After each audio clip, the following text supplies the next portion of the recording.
Hi friends, అందరూ ఎలా ఉన్నారు? ఈరోజు అయితే స్పెషల్గా కారంగా తినేటప్పుడు బ్రెడ్తో సింపుల్గా చేసుకునే శాండ్విచ్ అయితే చూపించబోతున్నాను. టేస్ట్ అయితే వేరే లెవెల్లో ఉంటుంది. ముందుగా అయితే క్యాప్సికమ్ని, క్యారెట్ని, ఇంకా టమాటో, ఆనియన్స్ అన్నిటిని అయితే సన్న ముక్కల్లో అయితే కట్ చేసుకోవాలి. ఇలా కట్ చేసుకున్న తర్వాత ఇందులోకి 2 టేబుల్ స్పూన్ దాకా సెజ్వాన్ సాస్, అలాగే 1 టేబుల్ స్పూన్ దాకా మయో అయితే వేసుకోండి. మయో వేసుకోవడం వల్ల అయితే మనకి మంచిగా మైల్డ్గా అయితే ఉంటుంది, భలే టేస్టీ కూడా అయితే ఉంటుంది క్రీమీ టెక్స్చర్ తోటి. తర్వాత చిల్లీ ఫ్లేక్స్ కూడా అయితే వేసుకోండి. హాఫ్ ప్యాకెట్ దాకా, ఇప్పుడు నేను చూపిస్తున్న దాంతో అయితే హాఫ్ ప్యాకెట్ లేదు అనుకుంటే హాఫ్ టేబుల్ స్పూన్ దాకా వేసుకోవచ్చు. ఇక ఇందులోకే మనం చీజ్ని అయితే తురుముకొని అయితే వేసుకోండి. ఎంత చీజ్ వేసుకుంటే అంత టేస్టీగా అయితే ఉంటుంది. ఇప్పుడు ఇందులోకి 1 టేబుల్ స్పూన్ దాకా ఆరిగానో కూడా వేసుకోండి.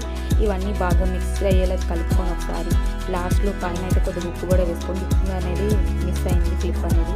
ఇప్పుడు ఒక ప్లేట్ తీసుకొని బయట మార్కెట్లో దొరికే శాండ్విచ్ బ్రెడ్ని ఒకటి తీసుకొని అయితే ఒక స్లైస్ మీద మంచిగా అయితే మనం తయారు చేసుకున్న ఈ టాపింగ్ అంతా అయితే వేసుకోవాలి. ఇలా టాపింగ్ చేసుకున్న తర్వాత ఇప్పుడు మరొక శాండ్విచ్ బ్రెడ్ని అయితే పైన పెట్టేసి పక్కన తెచ్చుకోవాలి. ఇలా మొత్తం మనకు కావాల్సినన్ని శాండ్విచ్ బ్రెడ్స్ అన్నీ తీసుకొని ఇలా సేమ్ చూపిస్తున్న విధంగా అయితే మనం తయారు చేసుకొని అయితే పక్కన పెట్టుకోవాలి. ఇలా తయారు చేసుకొని పక్కన పెట్టుకున్న తర్వాత ఇప్పుడు ప్యాన్ అయితే హీట్ చేసుకొని ప్యాన్ మీద ఒక కొద్దిగా టేబుల్ స్పూన్ దాకా బటర్ అయితే వేసుకొని బటర్ కొద్దిగా మెల్ట్ అయిన తర్వాత అయితే ఇప్పుడు మనం తయారు చేసుకున్న బ్రెడ్ స్లైసెస్ అన్నిటిని అయితే ఒకదాని తర్వాత ఒకటైతే ప్లేస్ చేసుకుంటూ మంచిగా 2 పక్కల బ్రౌన్గా అయ్యేలాగా అయితే కాల్చుకోవాలి. కాస్త క్రంచీగా అయ్యేలాగా. ఇలా కొద్దిగా క్రంచీగా వచ్చిన తర్వాత మనం కట్ చేసుకుంటే మనకి బ్రెడ్లో ఉన్న చీజ్ అది బాగా మెల్ట్ అయ్యి చీజీగా అయితే ఉంటుంది.